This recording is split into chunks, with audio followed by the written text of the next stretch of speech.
Hey, good morning, good evening, good afternoon, all that good stuff. Good night. Um, I needed to come on and be completely honest and transparent. Yes, I am doing the book and we are reading about it. Um, but shout out to my mentor, Antonio T. Smith Jr., for stretching me. Shout out for the Mexit verse putting on this Mexit news. If you have not heard about the Mexit news on Mexiverse, then basically what's going on is there's a middle class exit. Now, a lot of people don't even consider themselves to be middle class. However, if you do consider yourself to be one, then it's just about a mindset of trying to get you out of that mindset and onto the next one. If you well, I'm sure you know now that I'm an author of the book Surviving Tough Times on Your March, Get Set, Go. If you have not already gotten your copy, then yes, they are flying off the market with Amazon. Um, I'm extremely ecstatic about the whole entire thing. But I was on the call today, or I should say, I was on the set today, and we had a conversation, and we had a conversation about love. And I want to shout out to Soul Love because Soul Love is in love, and her explanation of love was so paramount that it literally touched me. I mean, I'm still overwhelmed by how she expressed herself, how it's just good to be in love. It is. It's good to be in love. And when you're not in love, there's got to be a place that you can be able to hold that that thing that you're looking for, that thing that you're yearning for, and still find the love in it. I can be honest and say that I don't think I know how to love. I know that God is love, and I know I love each and every individual person that I come in contact with in that manner. But then I think it messes me up in the relationship scheme because then it's not really there for me. Or I don't know. But I just wanted to say that before I started to just be like, sometimes you get stumped in your own wherewithal. Like you're making your progress, and you know what you're doing, and you made your mind up that you don't want to do it the same way. You don't want to continuously do it the same way and all kinds of stuff. So you try to change things and you try to do things, and you say that things don't affect you the way that they do, and then you hear a conversation like that, and it brings you all the way back to the reality of I miss him, and that's not fair, you know. And I mean, sometimes it's not fair. It's not, and you have to push through it. You gotta push past it, and you will make it through it. You will. You definitely will. And it was just so awesome to just hear her and how great it is to be in love. I mean, I'm not gonna be a hater. You can't be like an old hater and just be like, it's never gonna happen again. You know, but yeah. So shout out to Soul Love because Soul Love put it into perspective to the point where it's like no matter what, you gotta love. Even when they do you dirty, even when they do you wrong, you still gotta love. There's a reason why you do it, and it's not because of them, but it's because of you, and it's because of the God in you.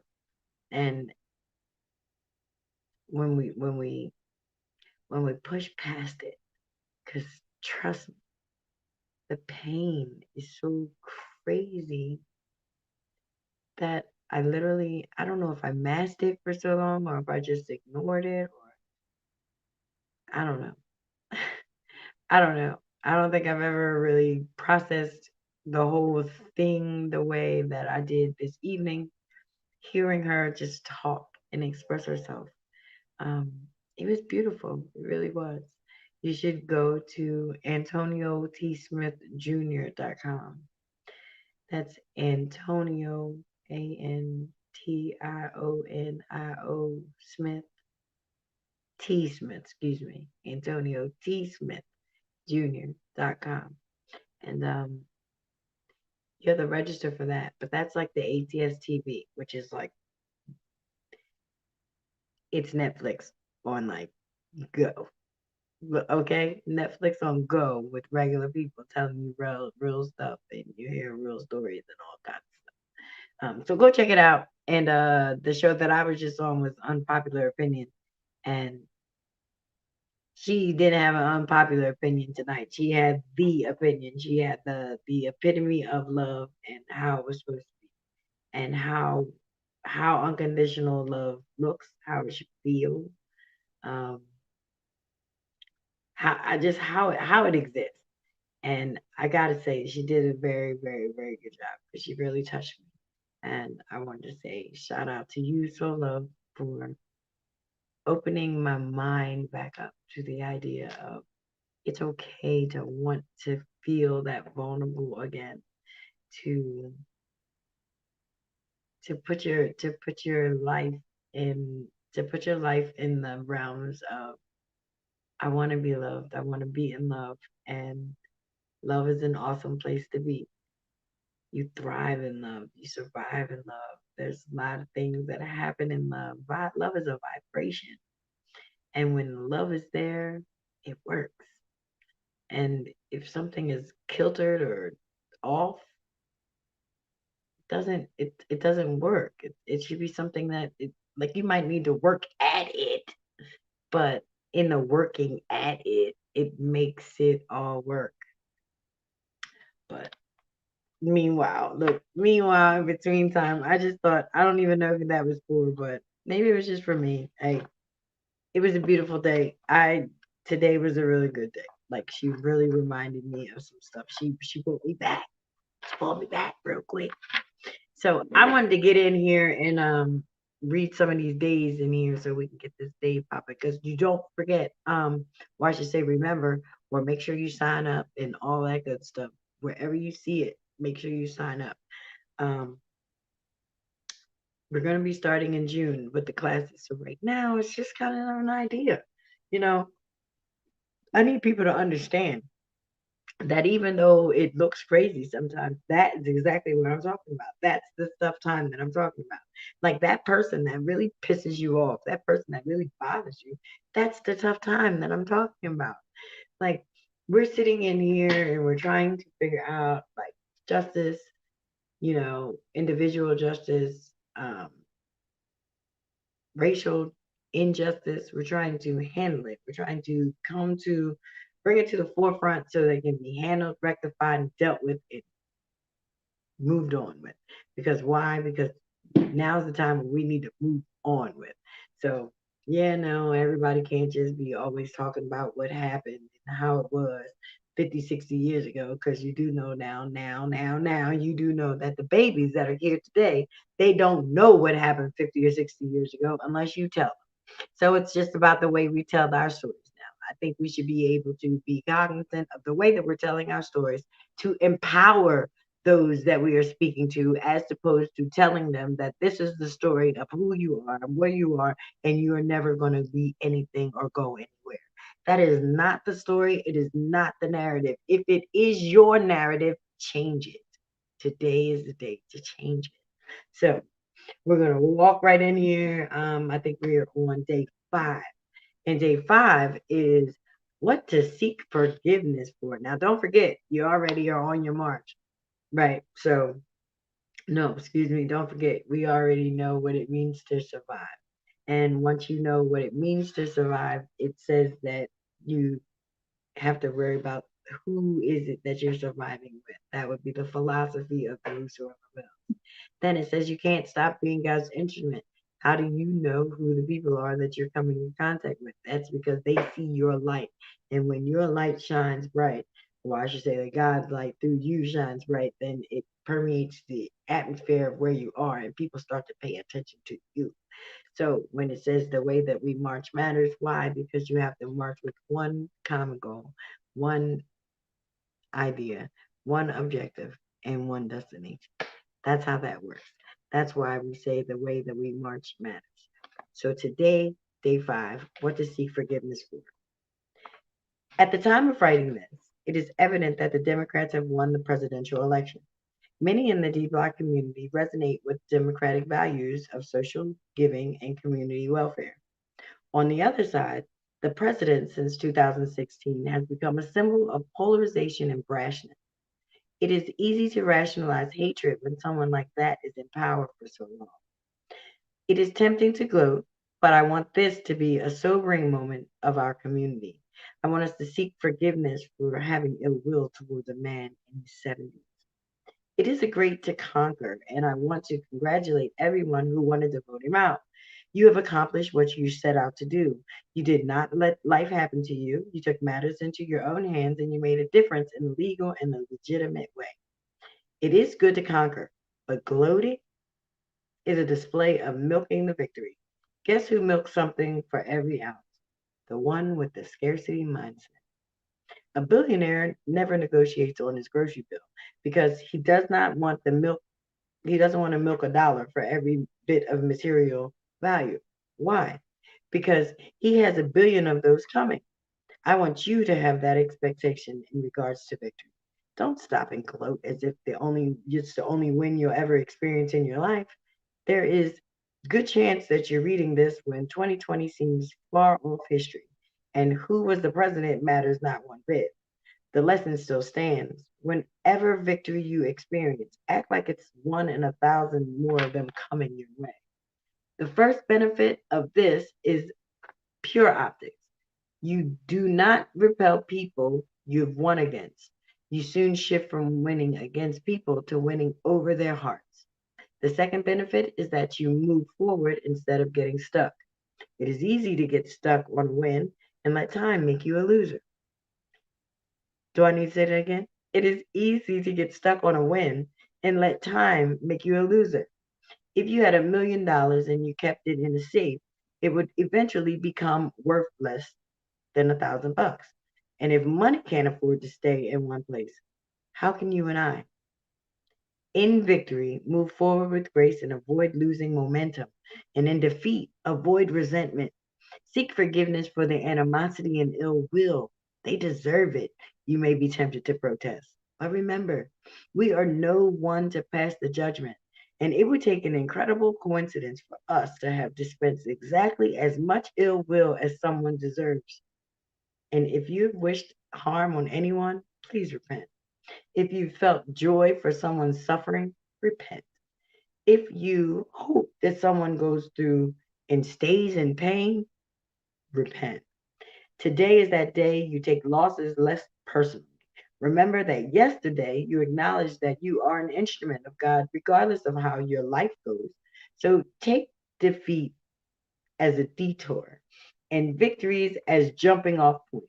Stop neither to gloat nor to harm, but have peace. Day 6, how important is God in your life? We've always worshiped different deities on different levels of organization of our species. Let that sink in. It is possible for a family to be Hindu, but you to be Christian, individual in it.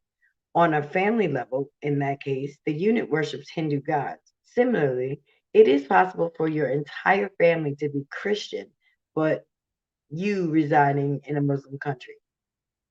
I believe this hierarchy goes all the way up to the planet level. In the times of the Roman Christian Empire, we worshiped our gods on the highest level of organization. Today, Christianity is the largest religion, and that should imply that we still worship God on the planet level. But that isn't evident from our actions and public conversation.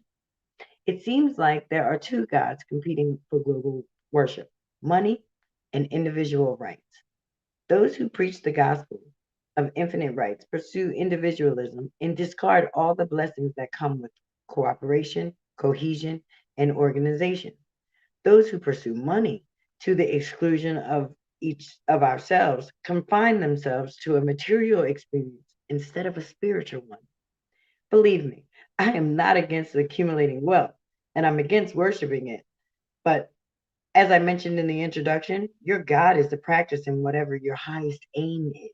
So aim towards spreading the love and the message of Jesus Christ and get your money as if it is your right because you'll earn what is coming to you.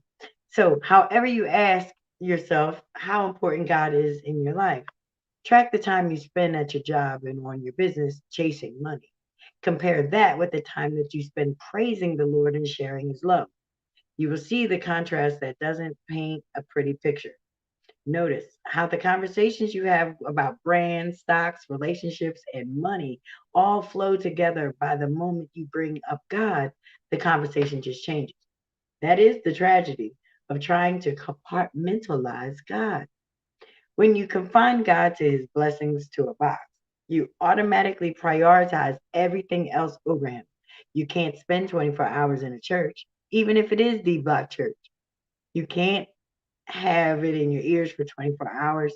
So, the best way to make sure that you spend the majority of your time with God is to bring him into everything that you do. You will know that God is integrated integrated. You will know that God is integrated into your life when you can talk about him with as much ease as you talk about your husband or your siblings. What are those? Those are relationships. When your relationship with Jesus is as neutral as the conversation, it becomes effortless as well. So make today that day where you set the strategies to ease God into every area of your life. When you earn so you can spend the money experiencing God's blessing, your money pursuits become a Christian act. When you multiply your wealth so that you can bless others, your investments become Christian. When you hang out with your friends and can have conversations about Christ, your social life becomes Christian. And when everything you do leads back to Christ, your God in practice becomes the one who created you. And I hope every Christian can do this so that our planet as a whole can return to Christ in practice. Day 7, how to stop limiting your blessing. Now, I ain't gonna say that those last two days are kind of really self-explanatory. Um, the reason why you're really going to need to seek some forgiveness is because remember you're in lines with people that you've been living with, but you might not have known for a very long time. So, in order for you to actually be able to get to square one and everyone be on square one together, you kind of do need to seek further forgiveness. How to stop limiting God's blessing or limiting your blessing is day 7. There have been several experiments or entitlements and ask. It turns out that the people set their price anchors around their history and their ask around their self worth. The person with high self worth demands the stars and gets the moon. The one with low self worth feels like a fraud getting paid what he deserves. Many salesmen talk themselves out of a sale only because of how little they internally believe what they deserve. In this chapter, I'm going to remind you that God is infinite, and so are his blessings. This will be a reminder that you do not have to limit your prayers and ask, but what you think you deserve. Ask for God whatever your heart desires. You do not need to be bound by the social programming around you, but to get access to the limitlessness of God, you must fulfill one simple condition. Do not put God in a box. We have a tendency to put things in a box just to make sense of them. Don't believe me? Okay. Tell me who Michael Jackson is or was. A singer, you'll likely say.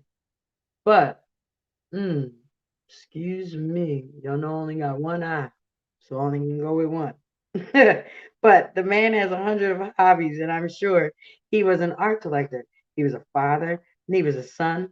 However, we need to put him in a box just to make sense of him in relationships to our lives. So he's a singer to us because we listen to his song.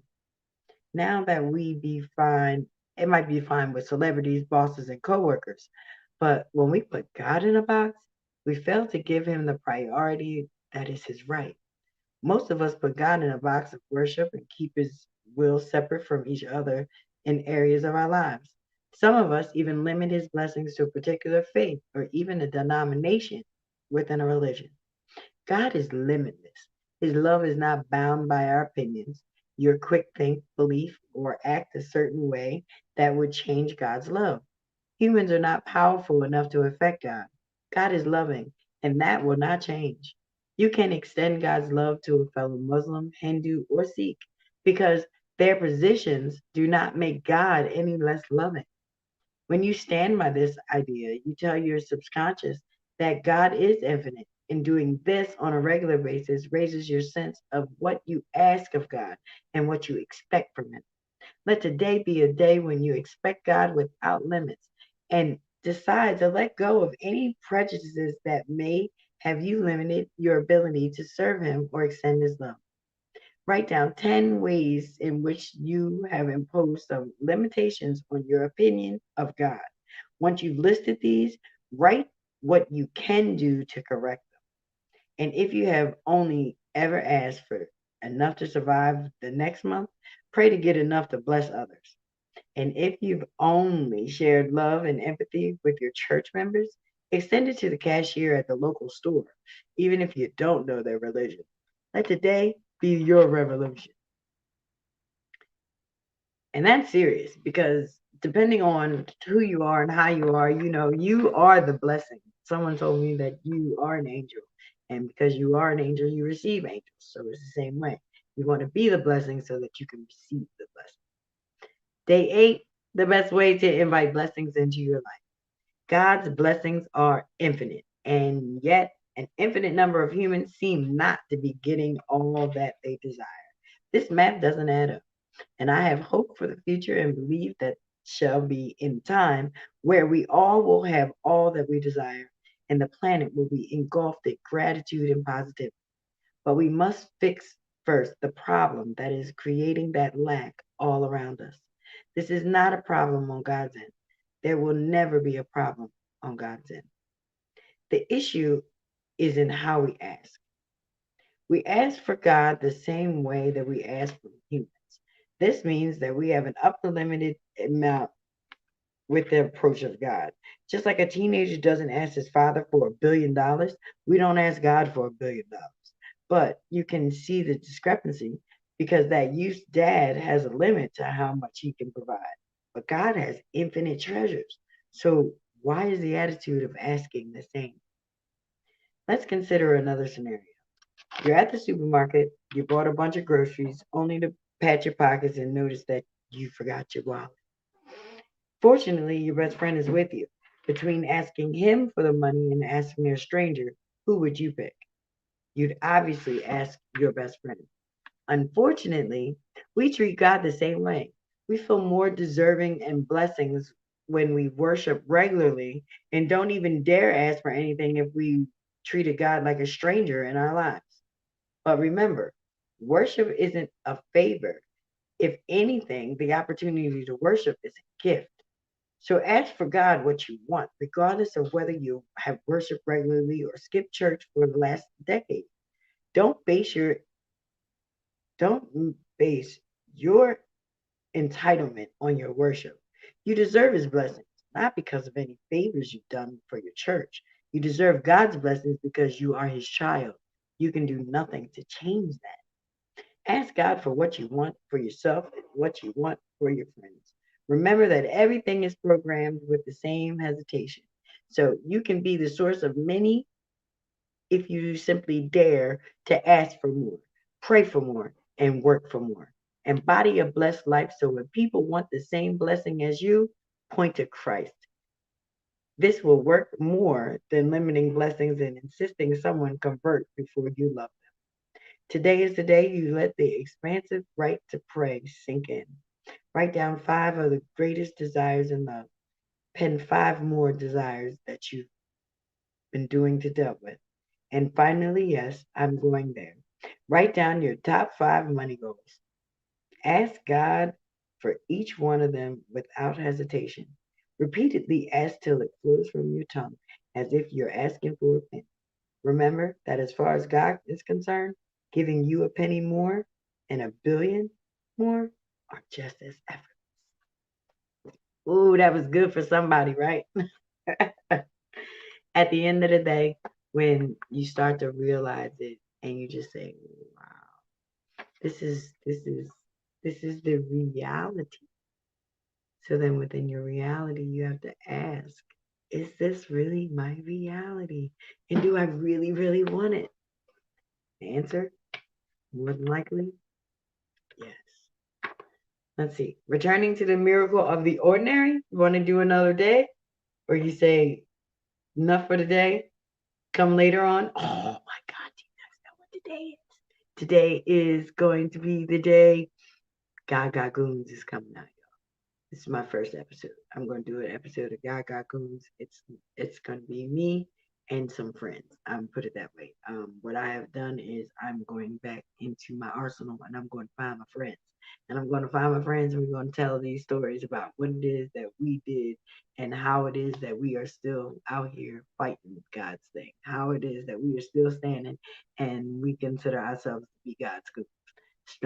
Simple like that. So later on today, not really sure what time yet. Look out for the post. I'll try to give it to you early so you can kind of get there and tell a friend, tell more friends, to tell more friends. Don't forget, if you have not already, subscribe, like, and share. That's how we got to do this thing. Remember? We got to put this thing together. So don't forget, your thoughts are important in this. Not just my thoughts, but your thoughts, because my thoughts and your thoughts become our thoughts. And that is when we begin to actually work together to a common goal to actually say, you know what, this is what we're going to do. This is how we need to do it. This is what we need to do it. And this is who the people that we need to do it with. Phil? All right. So, but